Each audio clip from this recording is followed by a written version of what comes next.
विश्व में इन ज्वालामुखियों का वितरण किस प्रकार का है। उससे पहले हमारा एक और चैप्टर आता है कि ये ज्वालामुखी का जो विस्फोट होता है, वो किस प्रकार से होता है। शायद आप में से किसी के ज्योग्राफी रहा होगा, तो ज्योग्राफी जब रहा होगा तो आपने एक टॉपिक पढ़ा होगा, प्लेट टेक्टोनिक्स। प्लेट टेक्टोनिक्स पढ़ा है आपने?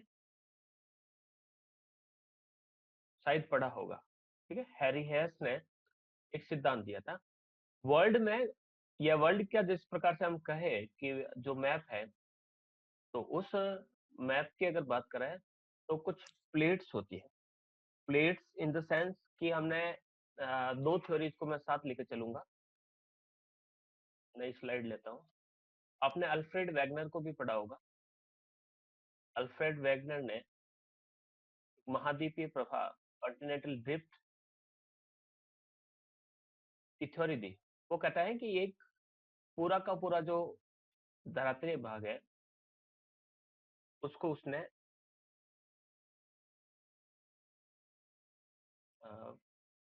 पेंजिया, नाम सुना होगा, सही तरीके से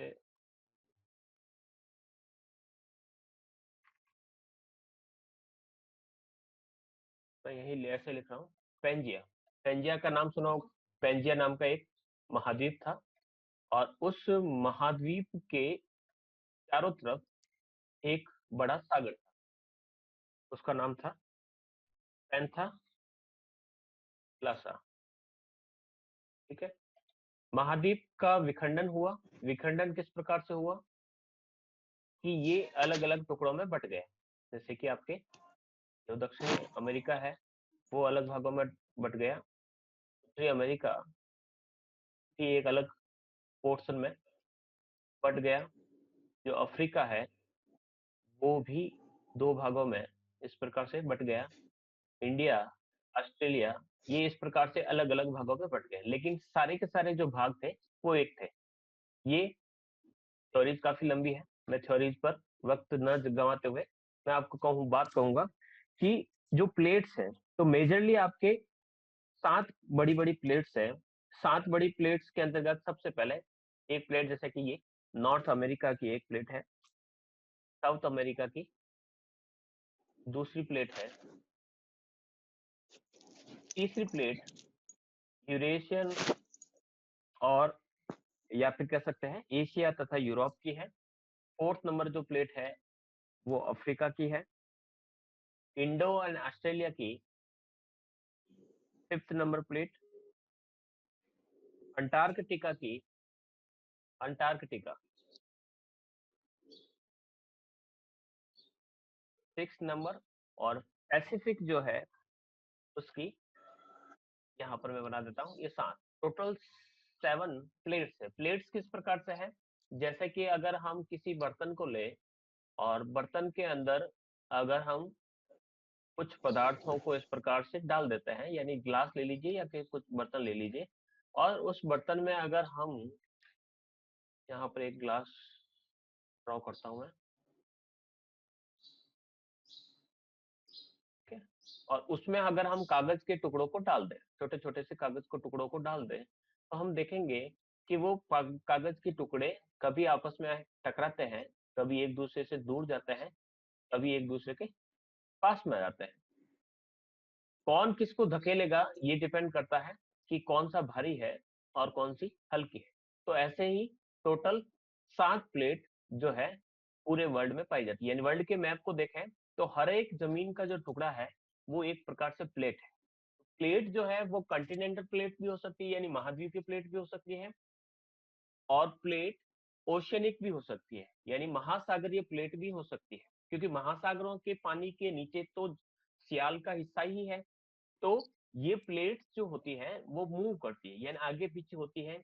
कोई प्लेट्स एक दूसरे के सामने आ रही है और कुछ प्लेट्स एक दूसरे के पीछे जा रही है। तो इस प्रकार से ये, जैसे कि हमने जो थ्योरीज को पढ़ा था पहले, तो उसमें अपने जो वर्गीकरण दिया था एडवर्ड स्वेस ने, स्वेस का जो वर्गीकरण था उसने कहा था कि जो सियाल है, यानी सियाल, साथ साथ में पिछली क्लासों को मैं बार बार रिवाइज कराता रहता हूँ, तो जो सियाल है, सियाल यानी आपके पृथ्वी की सबसे ऊपरी परत। तो 3 परतों के अंतर्गत एडवर्ड स्ट्रेस ने इसको बांटा था।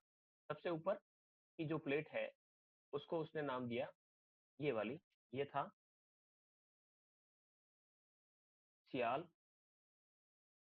फिर सीमा, और तीसरी जो प्लेट थी उसका था नाम निफे। तो ये जो 3 प्लेट्स थी उसमें उन्होंने बताया कि जो सबसे ऊपरी जो परत है यानी जो सियाल है वो सीमा पर तैर रहा है, सीमा पर तैर रहा है। इसका अर्थ क्या हुआ कि ये जो परत है वो थिक है, हार्ड है, और ये जो परत है वो लिक्विड फॉर्म में है, तरल अवस्था में है। तो ऊपर का जो भाग है वो मूव कर रहा है। तो हमारा जो महाद्वीपीय भाग है वो मोस्ट ऑफ किसका बना हुआ है? सियाल का बना हुआ है। सियाल का किस प्रकार से बना हुआ है?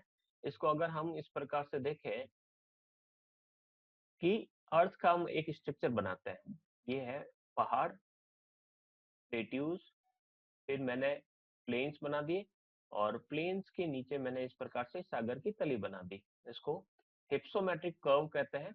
अब हिप्सोमेट्रिक कर्व को हम यहाँ पर ये है हमारा वाटर बॉडी, यहाँ पर हमारा महासागर है।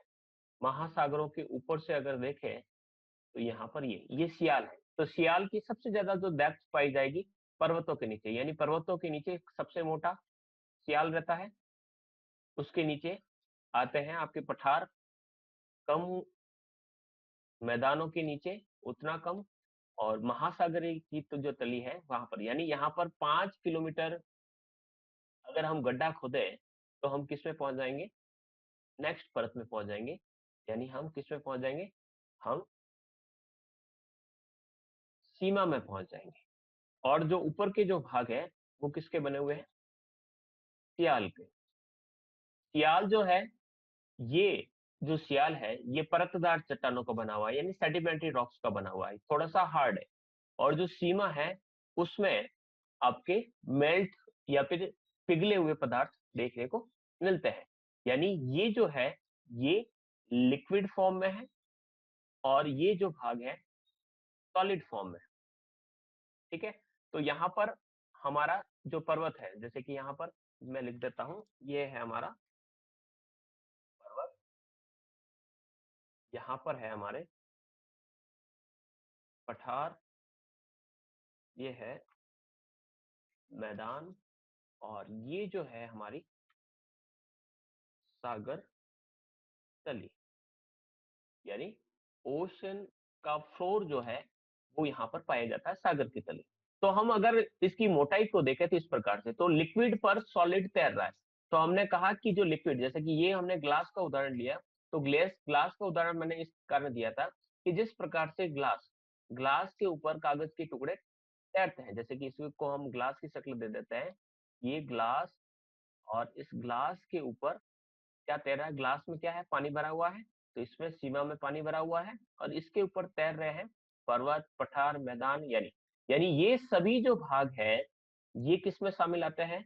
ये हमारे महाद्वीपों में शामिल आते हैं। यानी ये प्लेट्स, तो इन्हीं की बनी हुई प्लेट्स, जो जो प्लेट्स होती है वो प्लेट्स मूव कर रही है सियाल पर।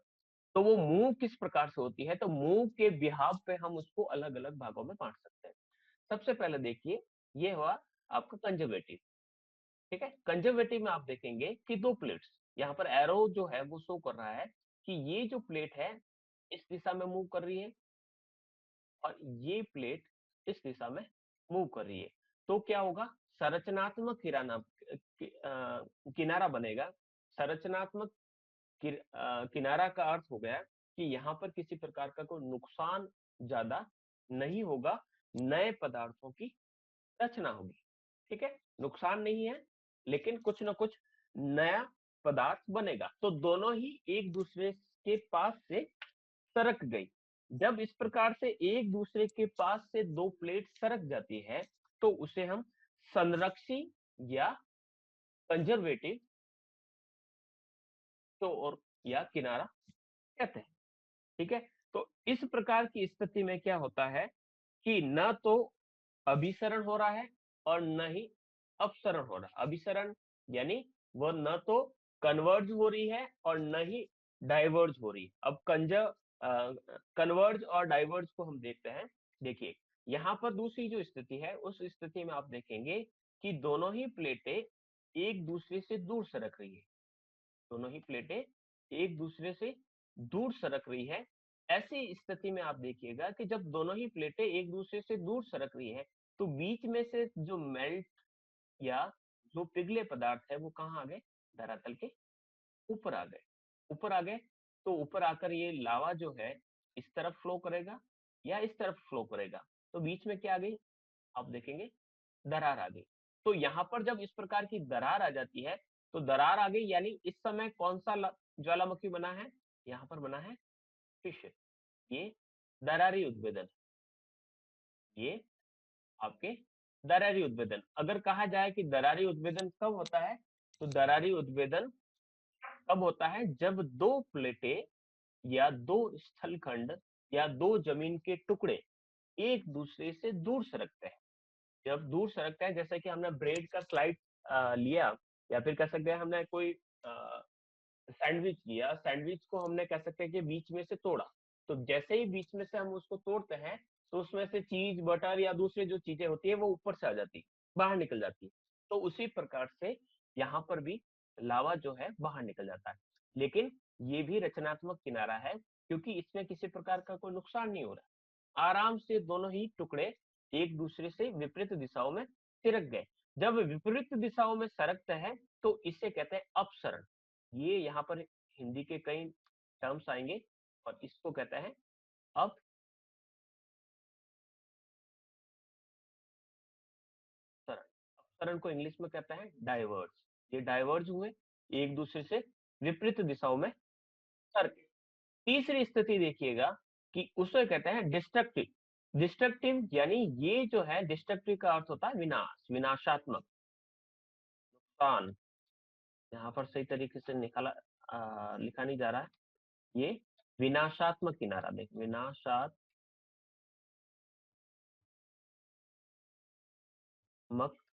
किनारा, विनाशात्मक किनारा यानी डिस्ट्रक्टिव। और यहाँ पर जो ये कंजर्वेटिव है, इसको कहा जाता है संरचनात्मक। इसे कहा जाता है संरचनात्मक, या इसे कहते हैं रचनात्मक या संरक्षी, रचना हो रही है। ठीक है, तो ये दो किनारे। अब यहाँ पर जैसे कि अपसरण, अपसरण में क्या हो रहा है कि दोनों ही जो जमीन के टुकड़े हैं वो एक दूसरे से दूर सरक रहे। जैसे कि मैं प्लेट की बात कर रहा हूँ, जब दो प्लेट एक दूसरे से दूर जा रही है तो वहां पर क्या होगा? या डाइवर्ट हो रही है तो अपसरण हो रहा है, यानी वहां पर दरार,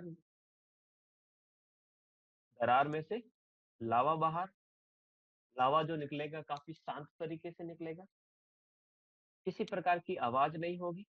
विनाशात्मक किनारा, अब विनाशात्मक किनारा में क्या हुआ कि इस स्थिति को देखिएगा। एक बार मैं वापस इसको साफ कर लेता हूँ। साफ करने के बाद हम देखते हैं कि विनाशात्मक किनारे में किस प्रकार की स्थिति हो रही है। तो विनाशात्मक किनारे में आप देखेंगे तो यहाँ पर आप देखेंगे एक प्लेट इस तरफ मूव हो रही है और एक प्लेट सामने आ रही है। जब दो प्लेटें एक दूसरे के सामने आ रही है, ठीक है, दो प्लेटें एक दूसरे के सामने आ रही है और दोनों ही जो प्लेटें हैं उसमें से एक भारी है और एक हल्की है। एक भारी है और एक हल्की है। तो हमेशा क्या होगा कि जो भारी वाली प्लेट होगी वो हल्की वाली प्लेट के नीचे चली जाएगी। यहाँ पर मैं बताता हूँ इस प्रकार से होगा। ये चीजें जब आप अच्छी तरीके से समझ जाओगे, तब आगे का कॉन्सेप्ट आप अच्छी तरीके से समझ जाओगे कि किस प्रकार की स्थिति हो रही है। तो हमने कहा कि जब दो प्लेटें, जैसे कि एक प्लेट इस तरफ मूव कर रही है जो हल्की है, और एक प्लेट जो है इस तरफ मूव कर रही है, यानी यहाँ पर क्या हो रहा है, ये दोनों ही जो प्लेट है ये कन्वर्ज हो रही, दोनों ही जो प्लेटें हैं वो कन्वर्ज हो रही है। दोनों ही प्लेटें जो है यहाँ पर, देखिएगा, ये प्लेट इस तरफ मूव कर रही है और ये प्लेट इस तरफ मूव कर रही है, यानी दोनों ही कन्वर्ज कर रही है। एक इसमें से भारी है, और भारी जैसे कि मैं बना देता हूं, ये जो है ये है भारी पदार्थों से बनी हुई है, और ये बनी हुई है हल्की। ठीक है, हल्के पदार्थों से बनी हुई है। तो अब हल्के पदार्थों की बनी हुई है, यानी इसका जो डेंसिटी जो होगा या इसका जो घनत्व होगा वो क्या होगा? घनत्व कम होगा, और जो भारी है उसका घनत्व क्या होगा? अधिक होगा। तो अधिक घनत्व वाली जो भारी प्लेट है वह हल्की वाले के सामने आ रही है। तो आगे की स्थिति क्या होगी? ऐसी स्थिति में जो भारी प्लेट होगी या जो भारी पदार्थों से बनी होगी, वो प्लेट क्या करेगी? वो हमेशा हल्की वाली प्लेट के नीचे चली जाएगी। यानी ये जो प्लेट है वो मूव कर गई नीचे की तरफ, काफी गहराई तक मूव कर गई। अब गहराई तक मूव कर रही है, तो गहराई तक मूव करने के बाद ये जो प्लेट है जो काफी गहराई तक यहाँ पर पहुंच गई, मान लीजिए ये यहाँ पर पहुंच गई, और अत्यधिक गहराई में जाने के बाद जो भारी पदार्थ थी या भारी पदार्थों से बनी हुई जो प्लेट थी वो क्या हो गई? पिघल जाती है। ये पिघल जाती है, और पिघल जाने के बाद यहाँ पर क्या बन जाता है? पिघल जाने के बाद ये मैग्मा में कन्वर्ट हो जाता है, और मैग्मा के कन्वर्ट होने के बाद यहाँ से एक लावा या ज्वालामुखी निकलेगा। ज्वालामुखी निकलेगा, यानी कहने का अर्थ है कि जहां पर दो प्लेटें एक दूसरे से इस प्रकार से मिलती है, वहां पर लावा का इरप्शन होता है, मैग्मा यहाँ से बाहर निकलता है। तो हम ये भी कह सकते हैं कि जहां पर दो प्लेटें एक दूसरे की तरफ कन्वर्ज होगी, तो कन्वर्ज होने पर जो भारी है या जिसका डेंसिटी अधिक है, वह कम डेंसिटी वाली जो परत या जो प्लेट रहेगी उसके नीचे चली जाएगी, और नीचे चली जाने के बाद वो मेल्ट होकर लावे के रूप में या मैग्मा के रूप में वहां पर निकलेगा। तो हम कह सकते हैं कि हर दो प्लेटें यानी जहां पर दो प्लेट्स कन्वर्ज होती है, उस जगह पर आपको सेंट्रल ट्राइप इरप्शन मिलता है, यानी केंद्रीय उद्गार वाले ज्वालामुखी मिलते हैं। वहीं दूसरी तरफ जहां पर दो प्लेटें डाइवर्ज होती है, वहां पर फिशर टाइप जो वल्केनो है या फिर फिशर टाइप जो इरप्शन है वो आपको देखने को मिलता है। वापस हम उसी स्लाइड पर चलते हैं, और अभी वापस इसको हम समझने का प्रयास करते हैं कि ये किस प्रकार से हुआ। तो हम इस चित्र पढ़ते हैं, और इस चित्र को आप ध्यान से देखिएगा कि कंजर्वेटिव यानी संरक्षी किनारे में क्या होता है कि दोनों ही प्लेटें एक दूसरे के पास से सरक जा रही है। किसी प्रकार का ना तो कोई नया पदार्थ बन रहा है और न ही किसी प्रकार की स्थिति बन रही है। यहाँ पर कोई नया चीज या नया पदार्थ नीचे से न तो बाहर निकला, ना कोई जो कंस्ट्रक्टिव का दूसरा कंजर्वेटिव। ठीक है, ये तो हो गया संरक्षी। ठीक है, ये है संरक्षी। संरक्षी में किसी प्रकार की कोई रचना नहीं हो रही है, संरक्षी किनारा। ठीक है, कंस्ट्रक्टिव इसे कहते हैं रचनात्मक किनारा। रचनात्मक किनारे में कुछ न कुछ नए पदार्थों की रचना हो रही है। तीसरा जो है ये है किनारा किसका? प्लेटों का विनाशात्मक किनारा। ये आपको 12th में अच्छी तरीके या 11th में होगा मेरे हिसाब से। 11th में अच्छी तरीके से आपने इसको समझ लिया होगा कि ये प्लेट्स के जो मार्जिन्स होते हैं वो कितने प्रकार के होते हैं। तो प्लेट मार्जिन आपके 3 प्रकार के होते हैं। एक होता है डिस्ट्रक्टिव, एक होता है कंस्ट्रक्टिव, और एक होता है कंजर्वेटिव। तो कंजर्वेटिव में किसी प्रकार से कोई पदार्थ नहीं बना। कंस्ट्रक्टिव में आपके फिशर इरप्शन हुआ, यानी वहां पर दरारी उद्भेदन हुआ, दरार के माध्यम से लवा बाहर निकला। और जो डिस्क्रिप्टिव होता है वहां पर आपको सेंट्रल इरप्शन देखने को मिलता है, वहां पर केंद्रीय उद्गार वाले ज्वालामुखी देखने को मिलता है। देखिएगा ये भारी प्लेट जो है वो हल्की प्लेट के नीचे चली गई। यहाँ पर इस चित्र को आप अगर ध्यान से देखेंगे तो आप देखेंगे कि यहाँ पर पेड़ पौधे बने हुए हैं और ज्वालामुखी भी बना हुआ है। इसका मतलब ये जो प्लेट है ये कॉन्टिनेंटल प्लेट है। ये जो प्लेट है यानी ये जो प्लेट है जो ऊपर रही वो कौन सी है, कॉन्टिनेंट या कॉन्टिनेंटल प्लेट है। और दूसरी जो प्लेट जो नीचे जा रही है वो है आपकी ओशियन प्लेट। यहाँ पर ब्लू कलर दिखाया गया है, इसका अर्थ है ये वाटर है। तो वाटर के नीचे का, वाटर के नीचे का भाग यानी ये जो प्लेट है ये प्लेट है आपकी ओशनिक प्लेट है। तो ओशनिक प्लेट भारी है और जो कॉन्टिनेंटल प्लेट है या महाद्वीपीय प्लेट है वो हल्की है। हल्की क्यों है? क्योंकि जो महाद्वीपीय प्लेट है वो किसकी बनी हुई है? वो सियाल की बनी हुई है। और सियाल का जो हमने डेंसिटी देखा था 2.5 या 2.5 से लेकर 2.7 तक देखा था। फिर 2.9 या 3 से अबोव का जो डेंसिटी रहता है वो सीमा का रहता है। तो ये बना हुआ है सीमा का। तो सीमा का डेंसिटी अधिक है इसलिए नीचे की तरफ चल रहा है।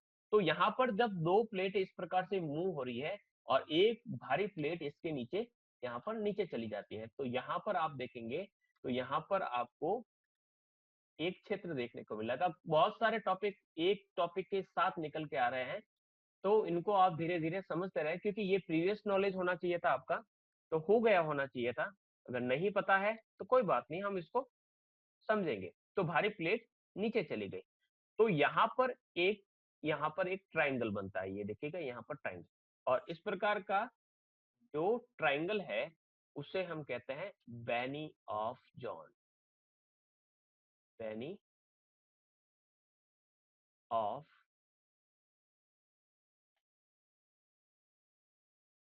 जॉन की बहुत सारी चीजें हैं, केवल और केवल रटने से काम नहीं चल सकता, इसलिए हमें समझना पड़ेगा। यानी बैनी ऑफ जॉन कहां पर पाया जाता है? जहां पर दोनों ही प्लेटें एक दूसरे के नीचे इस प्रकार से मूव हो रही है। तो इस प्रकार की स्थिति में ये है आपका बैनी ऑफ जॉन। ठीक है, तो अभी तक हमने समझा है इस चित्र के माध्यम से कि प्लेटों के दो किनारे होते हैं, तीन किनारे होते हैं। एक होता है संरक्षी किनारा, एक होता है रचनात्मक किनारा, और एक होता है विनाशात्मक किनारा। एक कंजर्वेटिव, एक कंस्ट्रक्टिव, और एक हो गया डिस्क्रिप्टिव। तो ये तीन प्रकार के प्लेटों के मार्जिन्स होते हैं, और इन मार्जिन्स के सारे हमारे जो वॉल्केनिक जो प्रोसेस है वो चलती है। तो प्लेट्स मूव करती है, एक दूसरे से टकराती है या एक दूसरे से दूर जाती है। जब टकराएगी एक दूसरे से तो विनाश होगा, और वहां पर क्या, सेंट्रल इरप्शन वाले वॉल्केनो देखने को मिलेंगे।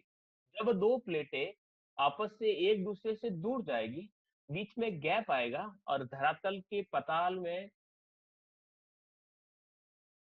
रहने वाला मैग्मा धरातल के ऊपर आ जाएगा और दरारी उद्भेदन होगा। आई होप यहाँ तक समझ में आया होगा। नहीं समझ में आएगा केवल नो लिख दीजिए, और समझ में आया है तो चैट बॉक्स में यस लिख दीजिए। क्योंकि ये जो चीजें हैं ये कॉन्सेप्ट पहले के हैं जो आपको पिछली कक्षाओं में कंप्लीट कर देने चाहिए थे, और जब तक इन चीजों को वापस हम नहीं समझेंगे तब तक हम इन चीजों के बारे में नहीं जान पाएंगे। अपसरण किनारा, जब प्लेटें एक दूसरे से दूर जा रही, ठीक है, वीडियो से बता देता हूं मैं यहाँ पर। देखिएगा, पहला किनारा जब प्लेट एक दूसरे के बिल्कुल पास में से सरक जाती है, इस प्रकार से पास में से सरक जाती है, तब है कंजर्वेटिव। जब दो प्लेट एक दूसरे से दूर जाती है, कंस्ट्रक्टिव। और जब दो प्लेटें एक दूसरे के सामने आती हैं तो जो भारी होगी वो इसके नीचे चली जाएगी, तो वो किनारा रहेगा डिस्ट्रक्टिव या विनाशात्मक। यानी कुछ नहीं हो रहा है,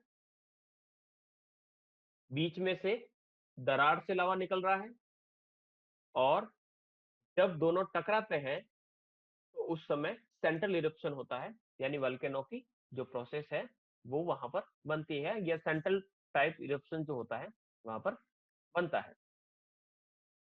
ठीक है, सबको आ गया समझ में? चलते हैं हम आगे। ये तो हो गए किनारे। तो जब तक प्लेट, और प्लेट मैंने बताया 7 प्लेटें आपकी बड़ी-बड़ी सी प्लेट्स। और आगे बढ़ते हैं कि इनका डिस्ट्रीब्यूशन जो रहता है based on plate tectonics. Plate विवर्तनिकी के आधार पर इसका हम वर्गीकरण पढ़ेंगे और देखेंगे कि विश्व में जितने भी वल्केनो पाए जाते हैं उनमें से 15% जो होते हैं वो कंस्ट्रक्टिव प्लेट मार्जिन पर पाए जाते हैं। कंस्ट्रक्टिव यानी इस प्रकार के, यानी जो दरारी उद्वेदन होते हैं फिशर टाइप, ये जो होते हैं कितने होते हैं? 15%। 15% ज्वालामुखी इसी प्रकार के होते हैं जो विश्व में पाए जाते हैं। 80% जो होते हैं वो डिस्क्रिप्टिव होते हैं। 80% जो होते हैं ये होते हैं डिस्क्रिप्टिव, यानी दो प्लेटें आपस में टकराती है उस समय, यानी जब दो प्लेट एक दूसरे की तरफ कन्वर्ज होगी तब डिस्क्रिप्टिव या विनाशात्मक किनारा होगा। उस समय 80% आपके वल्केनो आने की संभावना रहती है।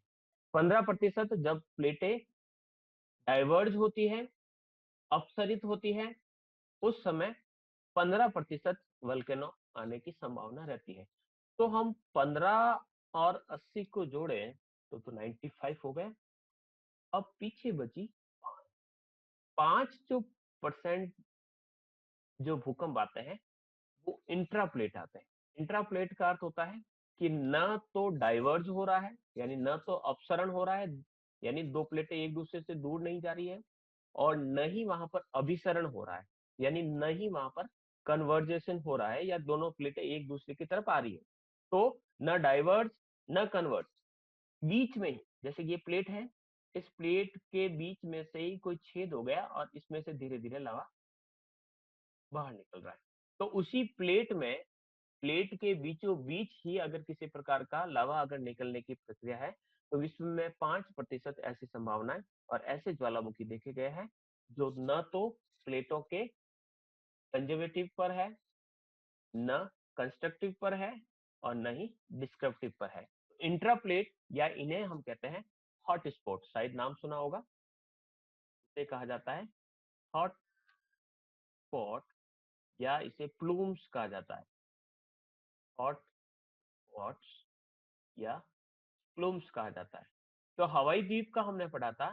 तो हवाई द्वीप में जो वल्केनो बने हैं या वल्कनिक जो इरप्शन होता है वहां पर हॉट स्पॉट टाइप ही होता है ज्यादातर। ठीक है, ये तो हो गए किनारे। अभी हम बढ़ते हैं वापस इन प्लेट्स की मार्जिन्स को हम समझ लेते हैं कि कहां पर किस प्रकार से कन्वर्ज होता है और किस प्रकार से डाइवर्ज होता है। नेक्स्ट स्लाइड पर चलते हैं और देखते हैं कि ट्रांसफॉर्म बाउंड्री, या इसे हम कहेंगे संरक्षी किनारा। संरक्षी किनारा। अब संरक्षी किनारा यानी किसी प्रकार से कोई भी यहाँ पर रचना हो रही है, नहीं विनाश हो रहा है। इस प्रकार की स्थिति में ट्रांसफॉर्मिंग बाउंड्री कहलाएगी। दूसरी जो है वो है डाइवर्ज या डाइवर्जेंट बाउंड्री। इस प्रकार की स्थिति में आप देखेंगे कि बीच में से जो लावा है वो क्या हो रहा है, बाहर निकलेगा। जब दो प्लेटें बीच में से एक दूसरे से सरक गई तो बीच में से लावा क्या करेगा, जमीन पर बाहर आ जाएगा, और बाहर आने के बाद इस तरफ बहेगा और इस तरफ बहेगा। इस प्रकार की स्थिति में क्या होगा, यहाँ पर फिशर टाइप या दरारी ज्वालामुखी का विस्फोट कहा जाएगा। इसी प्रकार से तीसरा जो है वो है कन्वर्जेंट। जब दो प्लेटें एक दूसरे के सामने इस प्रकार से सरकती है तो जो भारी होगी वह हल्की वाली प्लेट के नीचे चली जाएगी। यानी अगर मान लीजिए ये भारी है तो भारी वाली इसके नीचे चली जाएगी। ये हमेशा महासागरीय प्लेट होती है। महासागरीय प्लेटें हमेशा भारी होती हैं, दिखने में भली छोटी दिखे, लेकिन भारी जो प्लेटें होती हैं वो महासागरीय होती हैं, और जो महाद्वीपीय प्लेटें होती हैं वो हल्की होती है। इसलिए महासागरीय यानी हमने अगर प्लेटों की बात कर रहे हैं तो पैसिफिक प्लेट के बारे में हमने कहा था कि प्रशांत महासागरीय जो प्लेट है वो भारी है। तो प्रशांत महासागरीय प्लेट जो भारी है वो महाद्वीपीय प्लेट के नीचे की तरफ चली जाती है। तो इस प्रकार से ये प्रोसेस जो है वो विभिन्न प्लेटों का चलता है। आगे बढ़ते हैं हम, यहां तक क्लियर? ये है प्लेट मूवमेंट्स। तो प्लेट मूवमेंट्स को आप देखेंगे कि अलग अलग प्लेट्स है, ठीक है। तो हम अगर प्लेट्स की बात करें तो यहाँ पर देखिएगा, ये जो प्लेट है ये वाली, ये है आपकी पैसिफिक पैसिफिक प्लेट। ये सब प्लेट्स हैं छोटे छोटे टुकड़े, ये पूरी पूरी पैसिफिक प्लेट, ठीक है। पैसिफिक प्लेट के बाद ये हो गई आपके साउथ अमेरिकन प्लेट, ये नॉर्थ अमेरिकन प्लेट, ठीक है। ये है पूरी की पूरी अफ्रीकन प्लेट, फिर ये आपके इंडो ऑस्ट्रेलियन प्लेट, और ये है आपके यूरेशियन प्लेट, ठीक है। तो ये जो प्लेट्स है वो मूव करती है। जैसे कि अगर हम देखेंगे कि प्लेटों के माउंट, यहाँ पर आप देखेंगे तो यहाँ पर आपको एक रिज या कटक देखने को मिलेगा, जिसको मिड अटलांटिक रिज कहा जाता है या मध्य अटलांटिक कटक कहा जाता है। अब कटक की किस प्रकार की स्थिति है? कटक की स्थिति में,